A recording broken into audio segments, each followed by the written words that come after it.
आज की सबसे बड़ी पॉलिटिकल न्यूज महाराष्ट्र से आई। महाराष्ट्र विधान परिषद की 11 सीटों के लिए आज हुए चुनाव में महायुति ने बड़ी जीत दर्ज करके लोकसभा चुनाव में हुई हार का हिसाब बराबर कर लिया। महायुति के सारे उम्मीदवार विधान परिषद के लिए चुन लिए गए। महायुति को यह जीत महाविकास अघाड़ी के विधायकों की क्रॉस वोटिंग की वजह से मिली। पता चला है कि अघाड़ी के 8 विधायकों ने क्रॉस वोट किया। विधान परिषद की 11 सीटों के लिए कुल 12 उम्मीदवार मैदान में थे। महायुति ने 9 उम्मीदवार उतारे थे। इसमें बीजेपी ने 5, एकनाथ शिंदे की शिवसेना और अजीत पवार की एनसीपी ने 2-2 उम्मीदवार दिए थे। महाविकास अघाड़ी की तरफ से 3 उम्मीदवार थे। इसमें कांग्रेस और शिवसेना के उद्धव गुट का 1-1 और शेतकारी कामगार पार्टी का 1 कैंडिडेट मैदान में था। शेतकारी कामगार पार्टी के उम्मीदवार जयंत पाटिल को शरद पवार की पार्टी सपोर्ट कर रही थी। 1 वोट इनवैलिड होने से हर उम्मीदवार को जीत के लिए 22.76 फर्स्ट प्रेफरेंस के वोट चाहिए थे। 9 उम्मीदवार तो फर्स्ट प्रेफरेंस के वोट के आधार पर ही चुन लिए गए, जिसमें 8 महायुति के और 1 कांग्रेस का उम्मीदवार था। उद्धव ठाकरे के उम्मीदवार मिलिंद नार्वेकर, बीजेपी उम्मीदवार सदाभाऊ खोत सेकंड प्रेफरेंस के वोट से चुनाव जीत गए, जबकि शेतकारी कामगार पार्टी के उम्मीदवार जयंत पाटिल चुनाव हार गए। इस चुनाव में सबसे बड़ा धमाका अजीत पवार ने किया। अजीत पवार की पार्टी के पास 2 उम्मीदवार जिताने के लिए विधायक नहीं थे, फिर भी उनके दोनों कैंडिडेट जीत गए। चुनाव के बाद अजीत पवार ने कहा कि महाविकास अघाड़ी के 5 विधायकों ने उनकी पार्टी के उम्मीदवार का समर्थन किया है, इस वजह से वो चुनाव जीते। अजीत पवार ने कहा कि उन्होंने चुनाव से पहले एकनाथ शिंदे और देवेंद्र फडणवीस के साथ जो रणनीति तैयार की थी, उसका नतीजा सामने है। हमारे पास टोटल वोटर थे 42, हमारे कैंडिडेट को वोट मिले 47, तो इसीलिए हमें 5 वोटर ज़्यादा मिले। 5 विधायकों ने हमें सपोर्ट किया है, उनका मैं शुक्रिया अदा करना चाहता हूँ। 3 दफ़ा मैं एकनाथराव शिंदे और देवेंद्र जी फडणवीस साहब 1 दफ़ा वर्षा पे बैठे थे, 1 दफ़ा यहाँ ही उनके चेंबर में बैठे थे। अलग अलग जगह हम 3 दफ़ा बैठे थे और तीनों दफ़ा हमने ये सोचा था कि हम जिस विधायक के लिए काम करेंगे वो बीजेपी और हम और शिवसेना तीनों मिलके नहीं, हम किसी के ऊपर काम करेंगे, रिक्वेस्ट करेंगे। कोई रिक्वेस्ट बीजेपी वाले करेंगे, कोई रिक्वेस्ट शिवसेना वाले करेंगे। ऐसा महाराष्ट्र में इसी साल असेंबली इलेक्शन है। विधान परिषद चुनाव को असेंबली इलेक्शन के ट्रेलर के तौर पर देखा जा रहा है। चुनाव में मिली जीत महायुति का मोराल बूस्ट करने वाली साबित हुई। देवेंद्र फडणवीस ने कहा कि यह जीत तो शुरुआत है, असेंबली इलेक्शन तक यही सिलसिला जारी रहेगा। में से 9 सीटें विधान परिषद में चुनकर आई है। बीजेपी की 5, शिवसेना की 2, एनसीपी की 2, ऐसी 9 सीटें हमारी चुनकर आई है। और जो लोग ये कह रहे थे कि हमारी सीटें गिराएंगे, उनके भी वोट हमारे उम्मीदवारों को मिले हैं।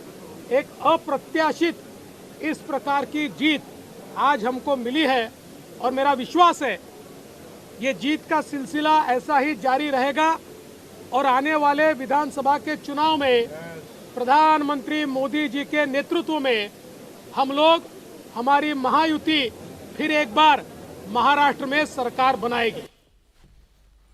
न तो अजीत पवार ने यह बताया कि किस पार्टी के विधायक ने किस पार्टी के विधायक ने क्रॉस वोटिंग की, ना देवेंद्र फडणवीस ने बताया। शक है कि कांग्रेस के विधायकों ने महायुति के उम्मीदवारों के लिए वोट किया। कांग्रेस ने 1 ही उम्मीदवार उतारा था और उसके पास 14 एक्स्ट्रा वोट थे। फिर भी उद्धव की पार्टी के उम्मीदवार मिलिंद नार्वेकर को सेकंड प्रेफरेंस की काउंटिंग में जीत मिल पाई। कांग्रेस को शक है कि नाराज चल रहे जीशान सिद्दीकी और जितेश अंतारपुरकर ने क्रॉस वोट किया। हालांकि जीशान सिद्दीकी इससे इनकार कर रहे हैं। जीशान सिद्दीकी ने कहा कि उन्होंने पार्टी लाइन पर ही वोट दिया है, लेकिन कांग्रेस अपने बाकी विधायकों को नहीं संभाल पाई। जिशान, क्या आपने क्रॉस वोटिंग की है? नहीं, हमारे जो ऐसे लोग बोल रहे हैं वो बहुत गलत है। कांग्रेस पार्टी ने जो चिट्ठी दी उस हिसाब से हमने वोट डाला और उन्होंने मुझे इसके पहले मीटिंग पे नहीं बुलाया था, तो मुझे वोट एलोकेशन के बारे में नहीं पता, मगर जो चिट्ठी दी थी उस हिसाब से हमने वोट डाला है। सारे के सारे वोट कांग्रेस को गए हुए हैं आपकी ओर से? नहीं, वो तो आप कांग्रेस पार्टी की लीडरशिप दोगी, कितने एमएलए गए, क्यों गए, नाराजगी क्या है, क्यों नहीं आप उनसे बात कर पा रहे हो। पिछली बार भी ऐसा हुआ था, इस बार भी अगर हुआ है तो ये पार्टी की हाईकमांड को डिसाइड करना चाहिए। कहीं जो विधायकों के साथ जो समन्वय होना, जो कोऑर्डिनेशन वो नहीं कर पाई पार्टी लीडरशिप इस चुनाव लग रहा है, ऐसा लग रहा है अगर पार्टी के एमएलए लोग जा रहे हैं तो ऐसा देखना चाहिए, सेल्फ रिफ्लेक्ट करना चाहिए कि क्यों हो रहा है। आप पार्टी में बने रहेंगे? अभी तो पार्टी में हूँ। महाराष्ट्र कांग्रेस के अध्यक्ष नाना पटोले ने यह बात मानी कि क्रॉस वोटिंग कांग्रेस के विधायकों ने की है। पटोले ने कहा कि कांग्रेस की जिन विधायकों ने क्रॉस वोट किया है उन्हें आइडेंटिफाई भी कर लिया गया है, हाईकमान को इसके बारे में बता दिया गया है। अब कांग्रेस लीडरशिप जो डायरेक्शन देगी उसके हिसाब से इन विधायकों पर एक्शन लिया जाएगा। हमने आपको एकदम स्पष्ट कर दिया कि हमने हमारे हाईकमांड को जो आइडेंटिफाई लोग हुए उनके नाम हमने सूचित कर दिए हैं। आजकल में उनका मैसेज आएगा और जब कार्रवाई होगी तो आपको पता चलेगा। अजीत पवार इस चुनाव में सबसे बड़े विनर बनकर उभरे। लोकसभा चुनाव में खराब प्रदर्शन के बाद यह लग रहा था कि अजीत गुट के कई विधायक शरद पवार के पास लौट सकते हैं। शरद पवार गुट इस बात का दावा भी कर रहा था कि अजीत पवार के कई विधायक उनके उम्मीदवार को वोट कर सकते हैं। इसलिए अजीत पवार ने कल से ही अपने विधायकों को होटल में रखा हुआ था। आज वोटिंग के लिए सारे विधायक साथ आए। अजीत पवार के विधायक न सिर्फ उनके साथ खड़े रहे बल्कि अघाड़ी के 5 विधायकों को तोड़ने में भी अजीत पवार ने कामयाबी हासिल कर ली। इस जीत के बाद बीजेपी नेता सुधीर मुनगंटीवार ने कहा कि जो लोग अजीत पवार पर सवाल उठा रहे हैं उन्हें भी अब जवाब मिल गया है। महायुति की हमारी 9 की 9 सीट चुन के आई, नवरत्न हमारे चुनकर आए हैं। बहुत ज्यादा हमें खुशी है। महाविकास आघाड़ी का जो अहंकार ये आसमान पहुंच गया था लोकसभा चुनाव के बाद, वो अहंकार को उनके ही पार्टी के लोगों ने विभीषण बनकर इस रावणी अहंकार को मिटा दिया। अजीत दादा के विधायक 20 दिन से वो कह रहे थे कि हमारे संपर्क में है, इनको हिसाब बनाया अजीत दादा के विधायकों ने जाके, और ये अपने रहे, इनको लगा कि अजीत दादा के विधायक हमारे साथ है। वो आपसे इसलिए बात नहीं कर रहे थे, आपके विधायकों को फोड़ दिया उन्होंने। क्या लगता है अजीत दादा के ग्रुप में और इनकमिंग हो सकती है उनकी? निश्चित रूप से वो तो ओरिजिनल राष्ट्रवादी उनके पास ही है। दिनेश मौर्य हमारे संवाददाता मुंबई से हमारे साथ जुड़े। महायुति के लिए बड़ी जीत है, महाविकास आघाड़ी के लिए झटका दे दें, ये बात तो ठीक है, लेकिन ये अजीत पवार की आखिर क्या स्ट्रेटेजी थी जो कमाल कर गई? देखिए, 2 चीजें थी। एक तो प्रेफरेंशियल वोटिंग को किस तरह से अच्छे तरीके से एग्जीक्यूट किया जाता है, इसकी सटीक रणनीति अजीत पवार ने देवेंद्र फडणवीस और एकनाथ शिंदे के साथ मिलकर बनाई। 8 उनके जो उम्मीदवार थे बड़ी आसानी से जीत सकते थे।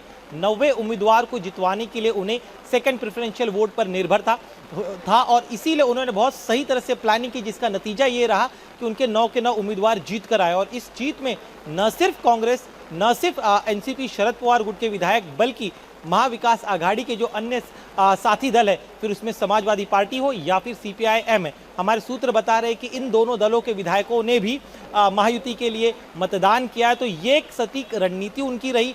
दूसरी एक बड़ी गलती हुई है महाविकास आघाड़ी के तीनों प्रमुख दलों के तरफ से। कई सीनियर नेताओं से हमारी बातचीत हुई इस पूरे रिजल्ट के बाद, तो उनका कहना था कि लोकसभा के नतीजों के बाद महाविकास आघाड़ी के जो बड़े नेता हैं वो एक तरह से आसमान में है, जमीन पर उनके पैर टिक नहीं रही, और यही ओवर कॉन्फिडेंस की वजह से उन्होंने अपने नाराज विधायकों को मनाने का कोई प्रयास नहीं किया। और इसका एक क्लासिक एग्जाम्पल है जिशान सिद्दीकी को मनाया जा सकता था, लेकिन वो कैमरे पे इसलिए मना कर रहे क्योंकि अगर वो एक्सेप्ट करते हैं तो बाय डिफॉल्ट उन्हें जो है उनकी मेंबरशिप जा सकती है। 3 महीने अभी भी बाकी है, लेकिन जो नाराज विधायक थे उन्हें मनाने का कोई भी प्रयास जो है वो महाविकास आघाड़ी के नेताओं, वरिष्ठ नेताओं द्वारा नहीं किया गया।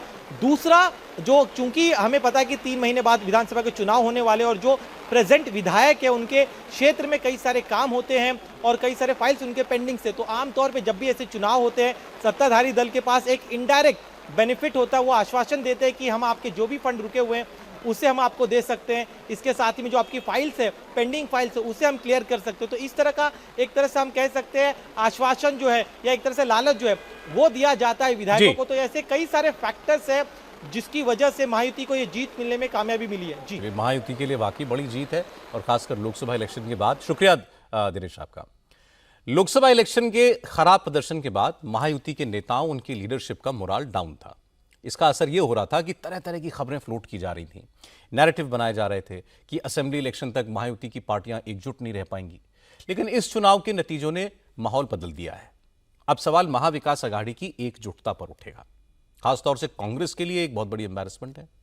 उद्धव और शरद पवार की पार्टी स्टेट कांग्रेस की लीडरशिप पर सवाल उठाएगी और इस सब का असर असेंबली इलेक्शन के समीकरणों पर पड़ सकता है।